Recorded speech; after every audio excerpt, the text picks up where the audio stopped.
Okay, a very good morning, a very good afternoon, a very good evening. Kijja kusinzira abudde ekividiyo eno wegenda okubeera nga te ekutuukirako Muntisa Fahad Pro UG era nga mbeerawo nnyo okubeera nga te nkutuusako amawulire nga bwegatambula mu bitundu by'eggwanga ebyenjawulo sako neewera eggwanga yonna era nga gwe ali sayidi ezo ekyoyinza okubeera nga te onkoolera kiri kimu kyokka kyokka abo banga vidiyo ogirabye toba wa mutima mubi amunaye vidiyo obeera nga te oginterako ekigalo likinga ate n'okyeyalingirako abalala wansi mu kabox comment section okukirira nobeera nga ate osulawo ndowooza of course ku biki byobeera ogenda okubeera nga ate olaba mu vidiyo amawulire agenda okubeera nga te ntandika nago mawulire ga NUP era nga poliisi ekyayongera ddala okubeera nga ate eyaza ebifo ebyenjawulo era nga nekyasembyeyo abasirikale bagenze kamwokya ku office za NUP enkadde nebeera nga ate muno bebasalako obubinyo nebeera nga ate bajjamu buli kimu kyonna zi computers zi TV byonna cameras zonna abasobodde okubeera nga ate bagenda nazo bavuddeyo abasaze buteevu ne babeera nga ate bagenda ku kibiina kya NUP ku headquarters ziri empya eziri side wali ekavule awo ng'agenda ewandegya ne babeera nga ate bakola operation era basobodde okubeera nga ate bayaza ne babeera nga ate bajjamu buli kimu kibasobodde okubeera nga ate basangamu ntegeeza ebyambalo kamera zalabiddwako nga zasaziddwa n'ebintu ebirala bingi nnyo byasobodde okubeera nga ate bijjibwamu kakati ekiriwo saawa eno abaana bangi olunaku olw'ejjo n'ennaku eziyise nga 2 emabega basobodde okubeera nga ate bakwatibwa ategeeza abaana ba foot soldiers oluvannyuma okubeera nga ate abalabako ku parade ey'omukulu Robert Kyagulanyi Centamu era nga parade eno yaliwo ku birthday y'omukulu ng'ennaku z'omwezi 12 munnange abaana bangi nnyo basobodde okubeera nga ate bakwatibwa era nga mu abo abasobodde okubeera nga ate bakwatibwa mulimu omukulu amanyikiddwa nga Gen Gaddafi era nga ono yakwatiddwa olunaku lwabadde lwajjo bamusanze mu maka ge asako n'omukulu amanyikiddwa nga Akirewo Kivumbi era nga ono ye bodyguard oba y'omu ku abo ba bodyguard ab'omukulu Robert Kyagulanyi Centamu munnange ekiriwo saawa eno amawulire gatandise okubeera nga ate gatambula ngalaga nga Gen Gaddafi bwembu bamusanze mu police cells mbu nga yafiiriddeyo sina kubeera nga te ankonfaminga ensonga ezo naye nga kyekyo ekiriwo saawa eno kigambibwa mbu abamusanze mbu mu police cells mbu nga yafiiriddeyo byonna nja kubeera nga te mbikuleetera bwe mba maze okubeera nga ate nkonfaminga information eyo naye nga ekiriwo saawa eno kyekyo we naba nkugyeeyo ngenda kubeera nga te nkuteerawo abakulu ba NUP balangiridde ekiddako era nga bagenze butereevu ku office zaabwe eza NUP ne babako ebigambo byasobodde okubeera nga ate boogera byonna ngenda kubeera nga ate mbikutuusako musobole okubeera nga ate mwewulirirako abakulu aba NUP kye basazeewo naye ng'ebimu ku ebyo kusunulirako bagambye nti ekyamazima tunyigiriziddwa nnyo ekimala era nga essaawa tubeere nga ate twogera oba okubeera nga ate tukola ki ekiddako byonna mbirina mu vidiyo tulakaalira funa akakipo ka soda ofuna ekiberenge funa akacaayi beera nga ate otuula okukalire byonna ogenda kubeera nga ate obifuna wano tugateko mu butongole subscribing akade ako kakoneko kajja kubeera nga tekaku alert nga olwenda bandese video ojja kubeera nga ate ofuna ka notification nti kakati agagudde esaidi ezeeno gegano komawo n'amawulire amalala mangi nnyo tebaawo.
the leader of opposition, the Right Honorable George Senya, aliwamu ne Secretary General w'ekibiina David Lewis Lwangoya bamaze kuba nga batuuka ku scene wali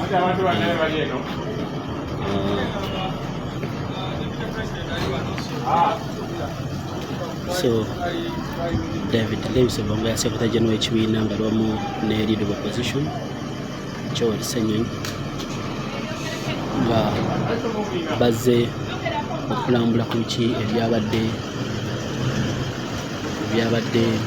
kamokya bazze kulaba ku mbeera eriwo jjukira byonna byonna bigenda mu maaso wali Kavule Makerere embeera y'ekyali tense bawerekeddwako Deputy President in charge of Uganda Amakulu Kivumbi bajja kulagulira tambule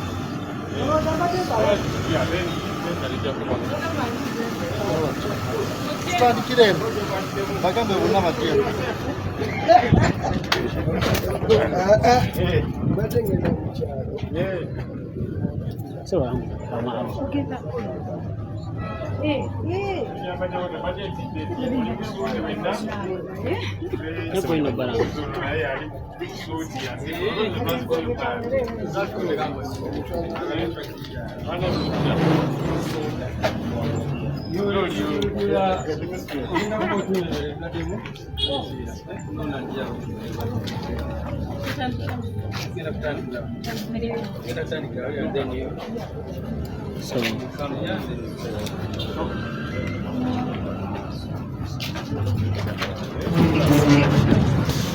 kula wanakadu. So they're coming to around nga wanali nakola zedda bajja mu kifo kino njukira nti wali wasooka okumenya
Liri ku kitebe ekyekavule ku ssomero zegenda kyenkolera ekyekamwokya kulidda kamwokya School of Leadership wano nze badde nkolera era nga mwebadde t-shirts nnyingi zabadde ng'ebikumi bisatu ne miliyoni 2.5 kwati n'ebitabo bwe biti nabyo byatwaliddwa jampani zatwaliddwa amasweta t-shirts ezabugira za president nazo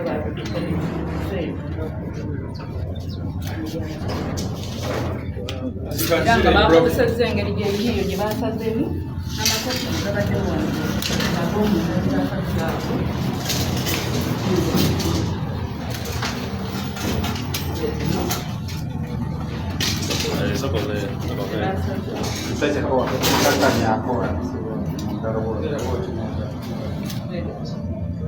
zino ze zibadde ez'omu Then wabweru bakozesezza zi machines okusalawo. What was taken?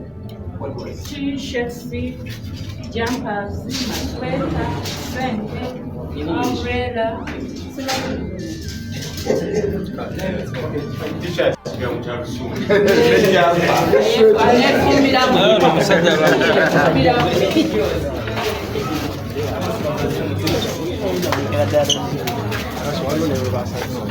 So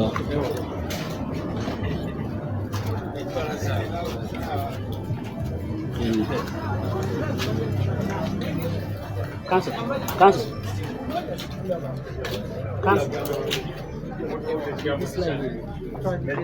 No T-shirt in the jumper. Cameras yeah, those are namulaba kye bakoze basazesaze cameras zaffe cameras CCTV system yaffe ne internet system zaffe zonna they disconnected cameras and switched off the internet around this place, and as you can see they didn't even do it in a different, they just cut the wires.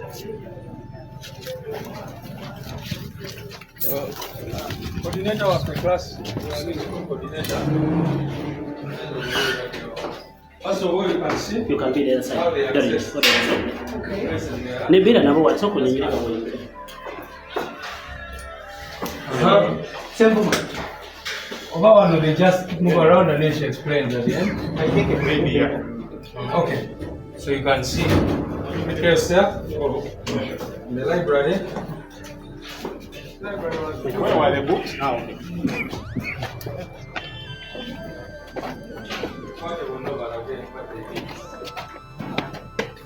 It starts. You can see so many books were fully stocked here. These are the locks that we have for the library. And so several books were picked in from here. Yeah. All books were picked away from here. And we also had some other books here, which they also picked. And, they were very good there.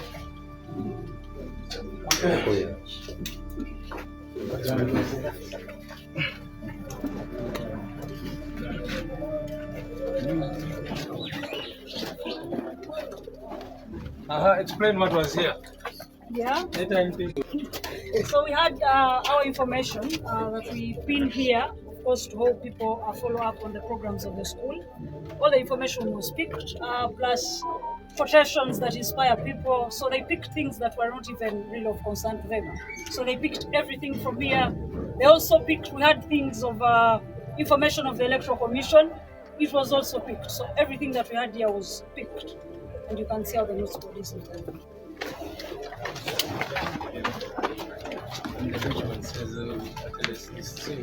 Yeah.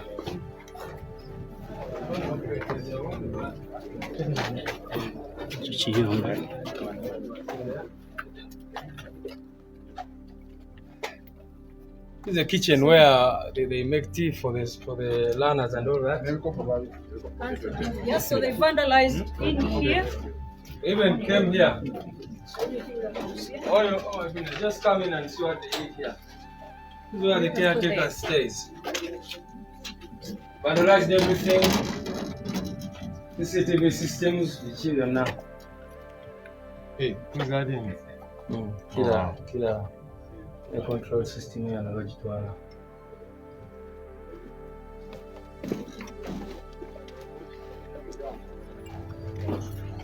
Yeah, that's the situation at Kamocha. The leaders are trying to tour around with the caretakers of this place. They're headed by Kaija Dorin, the principal coaching. So, this is where they're heading.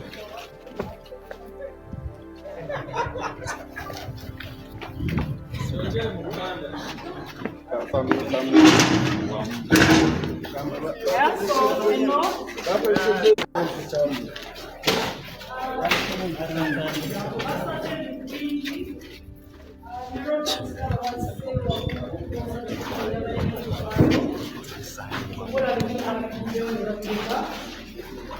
So we have a nebakwata Francis no nebazisikayo Once internet.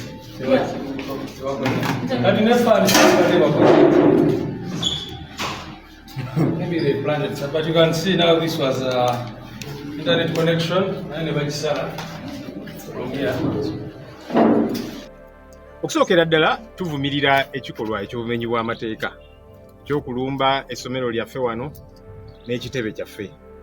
Mulaba nti bakola ebintu bino sookera ddala mu bumenyi bw'amateeka naye nga bagezaako okutusala speed, baagala batumalemu amaanyi. Ekitagenda kubeerawo.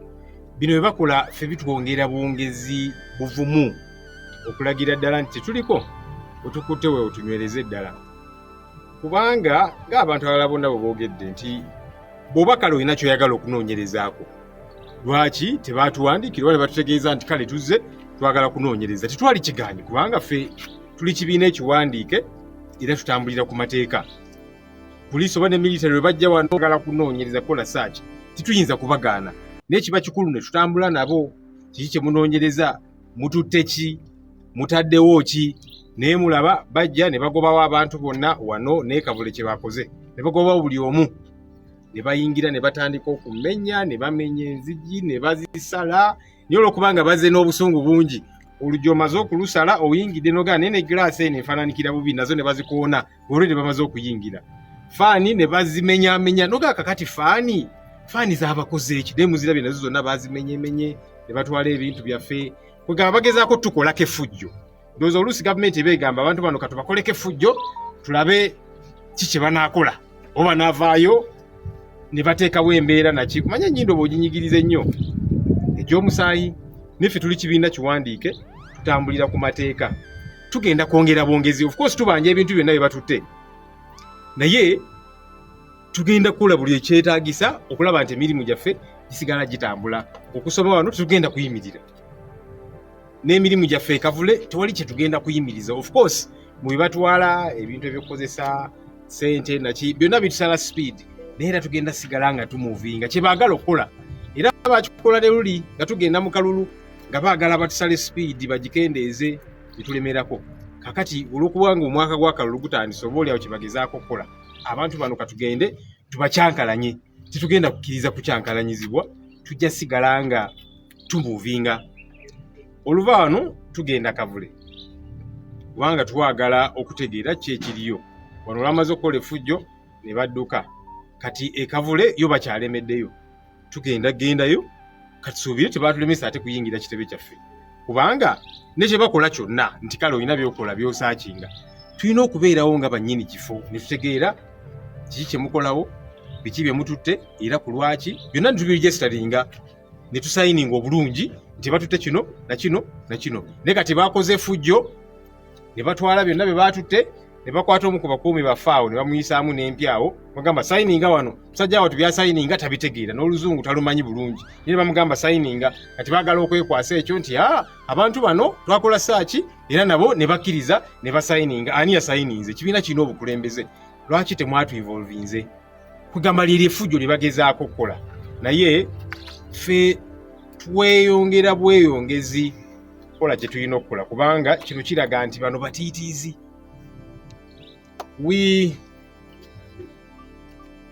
in very unequivocal terms, want to condemn the illegalities here at the NUP School of Leadership, at our offices in Kavule.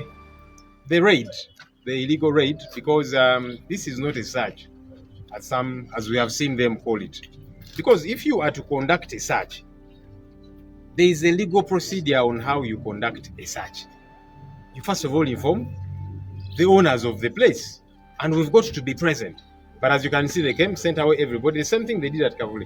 Sent away everybody, broke in here. They began to cut doors. Even after cutting doors, they decided to break the glasses. They pulled down the fans, broke them. And you keep thinking, now, what has the fan done to you to get so annoyed? Clearly, they came to vandalize our property. They do these things to cut our speed, like they did before we went into the previous election. They are trying to do the same, to disorganize us. No, we are a lot more organized than these fellows think we are. Yes, we shall get affected here and there, but we'll keep moving in every sense of the word. After here, we are going to Kavule. We want to see what's happening there because they are still in that area, military and so on, hopefully they will not deny us access to our premises, because those are our premises anyway. If they wanted to conduct a search, why not do it when we are present? Otherwise, what are you doing there? What are you planting? Because these are things that they have done before. You remember in Arua, they planted guns and they said, these ones, they belong to Honorable Chagulanyi. So that's why they're probably operating quietly. But we want to go and see what's happening there. The other excuse that we have seen by police, they're saying, you see, these people are carrying out military drills and so on and so forth. When did an overall become military uniform? People put on overalls at washing bays, fuel stations, I don't know what, mechanics and what, an overall. When did that become military attire? And yet we have seen regime people. There's the one, Catherine Lamwaka, she's the woman MP of Omoro. She's married to one of the generals, Lieutenant General Otemawani. She was in full military combat. Lilian Abe, she's the Minister of State for Disaster. Full military combat. Andrew Mwenda, who is a spokesperson of Moses Group PLE. Full military combat. Abalungi abatuuliriza era abatulaba olunaku olwaleero tuchaddeko ewa Sheikh Asiraf Dembe. Sebo sanyusa okubalaba amannya agange Yezeseka Asiraf Dembe akola ku bizibu by'enjawulo. Omuntu singa aba alina ebirwadde musomereddwa tumuwa amazzi ga lukuya nga bw'obadde ogalaba, tugenda abantu ku kyoto ne twokya emizimu emibi egibabaamu n'okulomba edduwa. Abantu singa abeera ng'ali wano atuuse sobola okumulombera edduwa, ne waba atatuuse nga mpadde amannya ge naye ng'ali wala. Neetaaze enamba yange yeeno eri 0707363711. Nammwe bannyinaffe abali ebweru oyagala okuba nti oyagala okulombera ku dduwa ng'olina ebizibu, viza zibuze, amaka gakolongotana, ssente zikola zimpita mu ngalo, ojja kumpeereza ekifaananyi kyo n'amannya go, ebyo byokka bijja kummala, nja kukulombera edduwa, ojja kutereera. Olunaku olusembayo mu mwezi mba n'edduwa ey'awamu ffenna n'abalwadde bange abakadde n'abapya. Salaamu alaikum warahmatullahi wabarakatuh.